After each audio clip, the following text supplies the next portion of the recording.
The night Rome's enemy became its savior. Clusium, 508 BC. Lars Porsena, the Etruscan king, had every reason to destroy Rome. The city had just overthrown its monarchy and executed the Tarquin family Porsena's allies.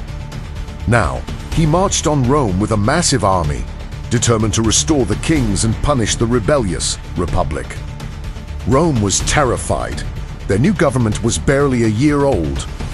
Their army was small and inexperienced. When Porsena's forces appeared on the horizon, panic spread through the streets. Horatius Cocles made his stand at the Tiber Bridge, the only route into the city. With 2 companions, he held off the Etruscan army while Romans desperately demolished the bridge behind him. When the bridge collapsed, Horatius jumped into the river in full armor and somehow swam to safety. The Etruscans were stuck on the wrong side of the river. But Porsena simply set up camp and waited. He controlled the surrounding countryside. He cut off all roads.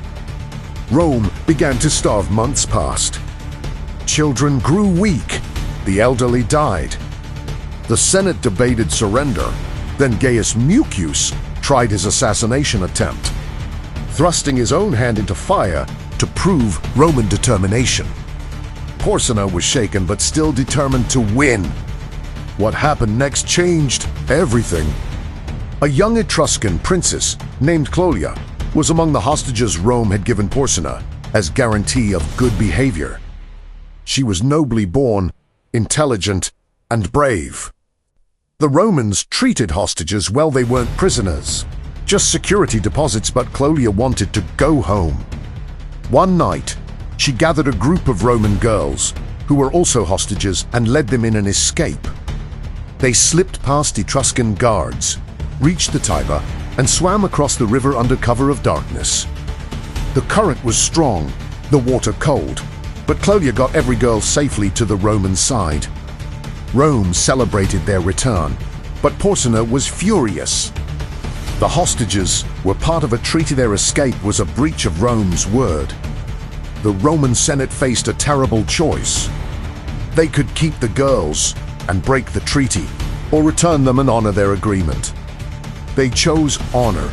The Senate sent Cloelia and the other girls back to Porsena with an apology. Porsena prepared to punish the escapees, teaching Rome a lesson about treaty violations.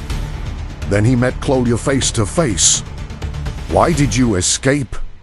he asked. "Because I wanted to go home," she replied simply. "And because I knew I could." "You risked your life swimming that river." "Romans aren't afraid of rivers," Cloelia said. "We're afraid of dishonor. Yet your Senate sent you back, even knowing I might execute you." "Because Romans keep their word," she answered, "even when it costs them." Porsena stared at this young woman who had outsmarted his guards, led a dangerous escape, and now stood before him without fear. Then he looked at the Roman envoys, who had voluntarily returned valuable hostages to keep a treaty. Something shifted in his thinking. He had come to destroy Rome because he thought they were dishonorable rebels who broke oaths and murdered kings. But Mucius had shown him Romans valued honor over life itself.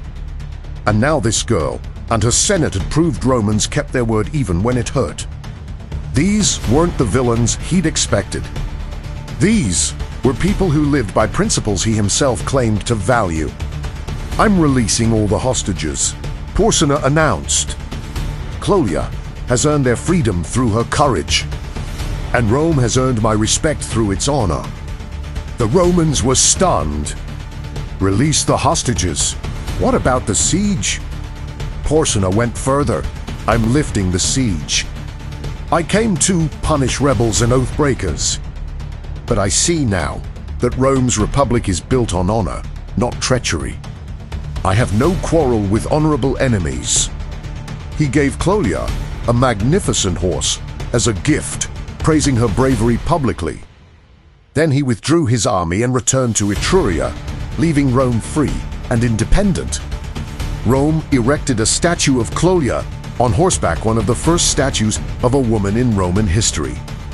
It stood on the sacred way for centuries, reminding Romans that courage and honor could achieve what armies could not. The girl who swam the Tiber had saved Rome more effectively than any general. She proved that sometimes your enemy's respect is worth more than their fear. Porsena had come to crush Rome. Instead, he became its unexpected ally, convinced that a city producing citizens like Cloelia and senators who kept their word deserved to survive.